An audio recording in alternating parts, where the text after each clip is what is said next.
আজকে রাঁধবো সর্ষে বাটা দিয়ে পাবদা মাছের ঝাল। সেই জন্য মাছগুলো ধুয়ে মাছগুলোতে দিয়ে দেব অল্প পরিমাণ হলুদ, নুন ও 2 চামচ পরিমাণ তেল। সমস্ত কিছু দিয়ে মাছগুলো আমি ভালোভাবে মেখে নেব।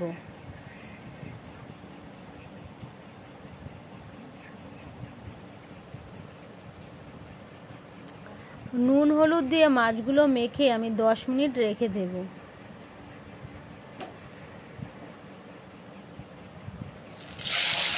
তারপর তেল গরম করে একে একে মাছগুলো দিয়ে ভালোভাবে উল্টে পাল্টে ভেজে নেব।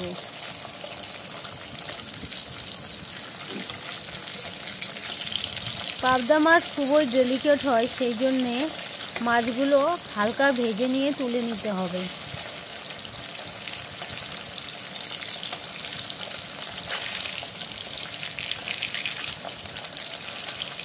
এক পাশ ভাজা হলে উল্টে দেব, অপর পাশ ভেজে নেব।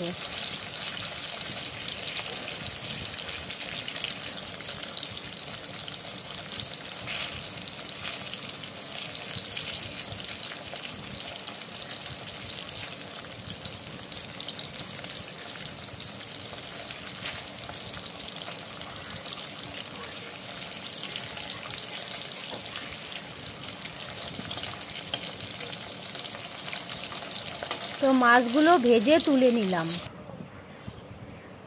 এখন একটি পেস্ট বানাবো, সেই জন্য সর্ষে, পোস্ত, কয়েকটি কাঁচা লঙ্কা দিয়ে ভালোভাবে মিক্সড করে পেস্ট বানিয়ে নেব। তারপর তেলের মধ্যে দিয়ে দেব অল্প পরিমাণ কালো জিরে ও আদা কুচি।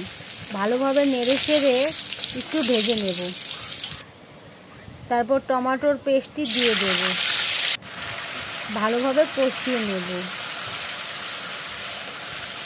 টমেটো ভালোভাবে ভেজে নিতে হবে, না হলে কাঁচা গন্ধ বেরোবে।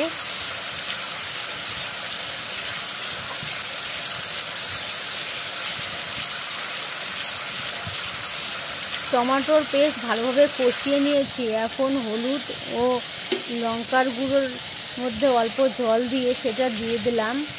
মশলা আমি ভালোভাবে কষিয়ে নেব। তারপর পোস্ত, সর্ষে ও কাঁচা লঙ্কার যে পেস্টটি বানিয়েছিলাম সেটা দিয়ে ভালোভাবে কষিয়ে নেব। 3 থেকে 4 মিনিট ধরে কষাতে থাকব। সর্ষে বাটা থেকে ভালোভাবে তেল না ছাড়া অবধি আমাকে মিশ্রণটি কষাতে হবে। তো সর্ষে বাটা ভালোভাবে কষিয়ে নিয়েছি। এখন দিয়ে দেব পরিমাণ মতন জল। সব কিছু ভালোভাবে মিশিয়ে নেব। ঝোল ভালোভাবে ফুটে উঠলে একে একে মাছের পিসগুলো দিয়ে দেব।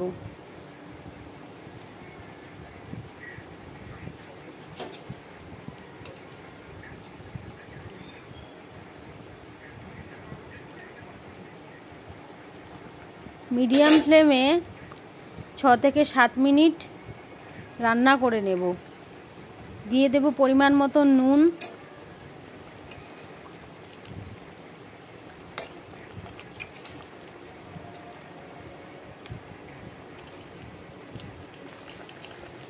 তো ভালোভাবে 3 থেকে 4 মিনিট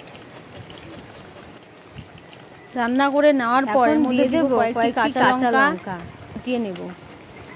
আরও 2 থেকে 3 মিনিট রেঁধে নেব। তো তৈরি হয়ে গেল পাবদা মাছের ঝাল।